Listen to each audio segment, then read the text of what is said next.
Hey guys, and welcome to a first look at the closed beta for Chivalry 2. Today we're going to be talking about how the game feels. Is the combat good? Is it bad? What game modes were we able to play? How was the sound quality? And a few other different things. So let's go ahead and dive right into that, and do make sure to leave a like at the end of the video if you guys do enjoy it. Alrighty, so first up, let's talk about the two different game modes that we were able to play in the closed beta. So first up, you have the team deathmatch. This is exactly what it sounds like. It's a fight to see who can get 150 kills first, and once that goal is achieved, you win the game. It's not too complicated. There were two maps we were able to play, which I did rather enjoy. You have one that's extremely open, so it's a great place for archers, but there's also not a lot of high ground, which I thought kind of brought an interesting dynamic to it. Secondly, you have the tournament ground style map, and in this map there is a small indoor area and there is some higher places that archers can get up onto if they want to, but at the end of the day it was honestly great. It had some little things that you could pick up and throw around. It had like a weapons cache room. It had pretty much everything you could imagine, and the spawn points were great, as whenever you spawned in after your first death, you would sometimes spawn outside on like the railing, and that would allow you to kind of like climb over in this kind of thematic way. I really enjoyed it. I just thought it was unique, as the spawn points were always a little different and kind of brought just a little bit of flavor to the game that you really don't see in a lot of other quick, fast-paced arcade style games, or even medieval games like these. Is in most of them, you usually just have one designated spawn point for your team and you spawn there. But this mixed it up a little bit and kind of brought some interesting ideas to it. So the other game mode was a siege conquest style thing, where essentially you would have an objective on offense where you would have to push, say, a siege tower forward, and then maybe burn some tents, and then maybe push a different siege tower forward and then capture a point, or whatever. There was a whole bunch of different ways that you had to do it, and there were two different maps we had access to.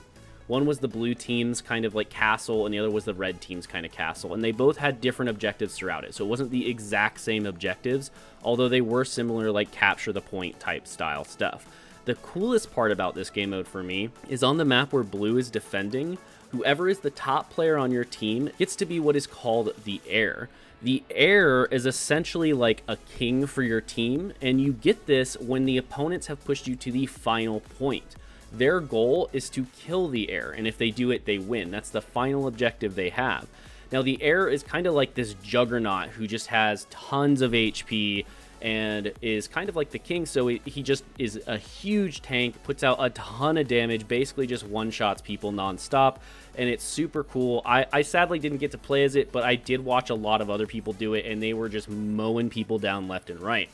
The other great thing about this is it creates this style of gameplay where you kind of want to defend one player, kind of like a like the oddball if you've ever played Halo, where you're defending whoever has the ball. But you know, this is a huge giant mosh pit with tons of players running at each other and trying to protect him from arrows and trying to protect him from people lobbing fire over everyone. All sorts of different stuff. It is just going crazy, and I don't think that you can heal them from what I've seen so far. It's just they have to do a certain amount of damage to that target. And once he's received enough damage, I think it's about 1,000 in total, then the round will end and the opponents will have won. If you hold out long enough, then the defense wins. It's pretty straightforward, but it was just a really cool mechanic that I enjoyed, because the top player on your team gets to take on this role as like a reward for them doing well and doing objectives throughout the rest of the entire game. So combat in Chivalry 2 kind of gave off this vibe of new players can still do well, but masters will really shine through and be able to really stomp down on the competition. Maybe not as much as something like Mordhau, which is an extremely skill-based medieval combat game, but somewhere in between that and, you know, the old like Banner Lords and stuff where you needed only the 4 directions. So it's a nice blend where it doesn't get too complicated, but it's also complex enough to where you can outplay your opponents if you know what you're doing. So just to give you an idea here of what we're actually talking about, you don't have the traditional like point the sword in this direction, I'll swing from this direction type of gameplay. It's more of you have your scroll wheel forward if you're playing on mouse and keyboard, which would do like a jab forward or a stab. Then you have your scroll wheel back, which is kind of like an overhanded thrust. And after that, you really just have the default attack button, which again, for mouse and keyboard is left click. It might be different if you're on a console and you're watching this.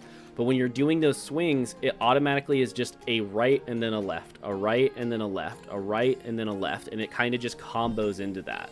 Now you can combo out of that and do like an overhead after a side swing and all that kind of stuff. But you can't choose to start from like a top left swing and then go into a far right swing. You do have what's called the alternate swing button, which is basically instead of starting from the right with your first swing, you start from the left or vice versa, depending on the weapon you're using.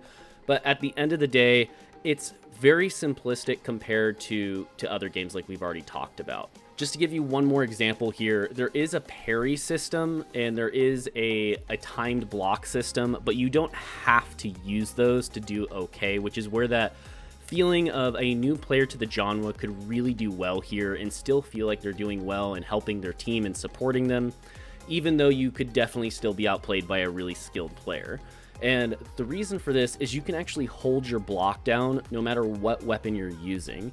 I personally don't know how I feel about it. Like I said, great for new players, not so great for players who've been in this genre for a while, as it makes it really frustrating to have to deal with players who just hold blocks sometimes. Now you can kick them, you can do like a kind of like a jab with your fist or your like the butt of your weapon to try to counter their block. And there are other things you can do, which I'm not going to get too into. Just understand that the combat here is more simplistic than something like Mordhau, but still more complex than something like Bannerlord. It's a nice happy medium where I think most players will be okay with it once they get the feeling of it. Okay, so let's take a second to talk about the sound quality and the graphics for the game real fast. So the sound quality, it wasn't bad or anything, but you do get this feeling of when you slash something with a bladed weapon, it kind of just slides through them like there was nothing even there. I don't personally enjoy this. I prefer the more meaty hits where it's like you hit it and it, you know, maybe you can only pierce up to 2 enemies with a slashing weapon or something, instead of being able to, you know, hit up to essentially as many people as can fit around you in a circle with one swing if they're not blocking. Because there were times where I had one guy who was kind of doing this like a Beyblade style of combat where he had his mouse sensitivity crazy high. So he would just jump in and then swing his sword and spin as fast as he could, and he'd essentially hit everyone in every direction around him if you weren't blocking. I personally just don't like that. I think it should be at most maybe like 2 or 3 enemies can be cut through at a time, and then after you hit that second or third enemy, the blade doesn't continue to pass through. Now, blunted weapons, they do stop on impact. This kind of gives blunted weapons a disadvantage in a way, so I think there's some balancing that needs to be done there.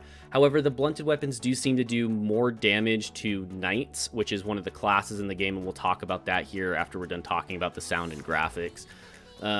So those were really good. Those had great feedback. I have no complaints there. As far as the rest of the in-game sounds, like, you know, the battle shouts that are really well known in Chivalry, those were solid. You know, you can give orders to your team in a sense where you kind of have like a little scroll wheel or command wheel where you can kind of shout out like, you know, push this target, or hey everybody, let's go, or hold this point, that kind of stuff. But at the end of the day, I just would like to see, at least with the slashing weapons, a little bit better sound feedback to kind of encourage that feeling of slicing through things.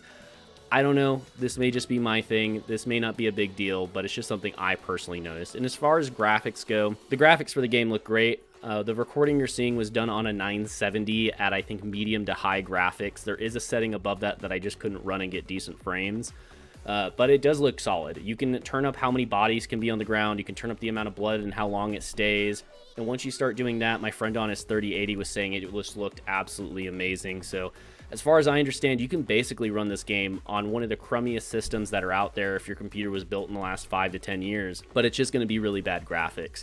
If you do want to have those good graphics, I don't know that you necessarily need a 3080, but you're still going to need at least something probably in the 20 series, like a 2070 and above, to be running those top-end graphics for this. Now, as far as the class system goes, when you're playing Chivalry 2, you essentially have 12 different class options open to you right now, and then you can then, I believe, reskin some things from those classes, just to kind of give you a slightly different appearance once you play more of the game. However, unfortunately, that wasn't available to us in the beta, so we really don't know exactly how that's going to work. I'm assuming it's going to be similar to Chivalry 1, but I don't really know yet, so we'll just have to see with that. There is like a gold system, and I'm assuming you're going to buy these skins with those. Again, still don't know. We're just going to have to wait on that. But aside from that, the class system was honestly kind of enjoyable. It gives you this feeling for, again, easy to learn, hard to master for each of the classes. I personally really enjoyed the Knight, as they kind of had a little bit more HP, it felt like, and a little bit heavier armor, and then they also had very hard-hitting weapons. And then each class and each subclass for a class, so to give you an example here, Knights have like 3 subclasses. One comes with like a big giant 2-handed sword, another has I think a sword and a shield, or a hammer and a shield, and then the first one that you get I think comes with like a mace or something. But at the end of the day, they added a nice variety with them, where each one would then gain points towards their special ability, which we'll cover in just a second. They would gain points towards their special ability based on what class you were playing. So for an example, if you're playing the Footman, anytime you healed an ally, it would help charge up your ability faster, so you could get more and more of those abilities off. I played the Knight a lot, so for the Knight's abilities, you had one that kind of like shout like a little horn thing, and it would just like go like a little trumpet, and whenever that goes off, it would just heal everybody in the area for a certain amount of health, and you get a bunch of points for it. Another one was a flag that you could plant in the ground. There's like an oil bomb you can throw for the 3rd subclass. The archers can put down like a brazier so they can light their arrows on fire. At the end of the day, they're awesome. I loved them. I thought they were cool. They were interesting. It brought some flavor to the game that I think Mordhau might have been missing out on. But again, you know, games like Mordhau, I think they're going for those very, very specific skill-based combat. They don't want all that stuff in their game, whereas this is definitely more friendly to the casual or newer player. So I'd like it. I think it's a great addition to the game. I think people are going to enjoy it. So definitely a +1 for me there. So for me, the game kind of had this feeling of you really didn't have a lot of impact on the result and outcome of your game. And again, this is a big team battle game. You know, we're talking, I think it was like 16 on 16 in the closed beta. It could have been more, it could have been slightly less, but it was a large number of players running around pretty much in any game mode you played. So, you know, you're only 1/16 of the team. And at the end of the day, your impact, no matter how much damage you do and how well you play and how many people you take out and how well you try to control objectives, it's going to depend on how well your team does. And I know this is a closed beta, so obviously there's a lot of new players that have never touched this game, know absolutely nothing about it, and that's okay. No complaints there against those people. But it does definitely feel a little disheartening when you get, you know, like a 30 kill game and then you have like 5 deaths, or I think I had one game where I had 27 kills and 7 deaths on a team deathmatch. And then at the end of the day, you come out and you still lose. And then you go look at the leaderboards, and the top 4 people on your team had over 100 kills, and your opponents had literally everybody on their team contributed, whereas our team had, I think, like 10 people who had less than 2 kills but had more than like 5 to 10 deaths. And in a game where you have 150 lives, that makes a huge difference. So it's just a bit disheartening. I mean, you can group up with teammates. I'm not sure what the party limit is right now. It seems to be a little bit broken in the beta, so we'll have to see there. I'm hoping there's no limit, that you can theoretically queue up with an entirely full game of 16 players. But it could be limited to, you know, 2, 3, 4, 8, something like that. We just don't know yet until we actually can get into the game. I really do hope that they do that 16-man, because that'll be so nice to be able to actually organize your team and send them to certain places and to do certain things. There does seem to be a private server system that's going to be implemented into the game, where you can kind of select the server you want to go to. Don't really know much about that at the moment. Just saw it, thought I'd mention it so that you guys know it does exist. So if that's something you're interested in doing, that may be an option. Last thing I'm going to mention here, this game is crossplay. So if you have friends on Xbox, PlayStation, PC, whatever you're not on, I think it's on pretty much everything but Switch. You can play with those friends, and that's a great addition to me. I do know there is a way to turn that off if it's something you don't want, but in a game like this, I don't think it's a big deal to turn that off.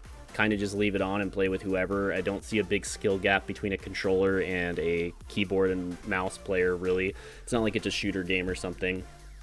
But other than that, I mean, closing statement here, guys, like, Chivalry 2 was a good game. I enjoyed it. I'm definitely going to play it when it fully comes out, regardless of whether or not it's for making a video. This game is solid, enjoyable. It is great for newcomers into the genre. So if you've never played a medieval game before, 100% would tell you to at least try this beta if you can get into it for free. And if you're thinking about getting into the genre, this is probably going to be the game to do it. Just based off of what we've played so far, if you're even considering wanting to try out the medieval genre, Chivalry 2 is probably going to be the place that you want to start, and then maybe you can graduate to something like Mordhau once you decide that maybe the game doesn't have enough skill cap for you or something like that. But otherwise, thank you guys so much for watching. We will see you guys next time, and do make sure to like and comment down below if you enjoyed the video. Thanks so much. Have a good one.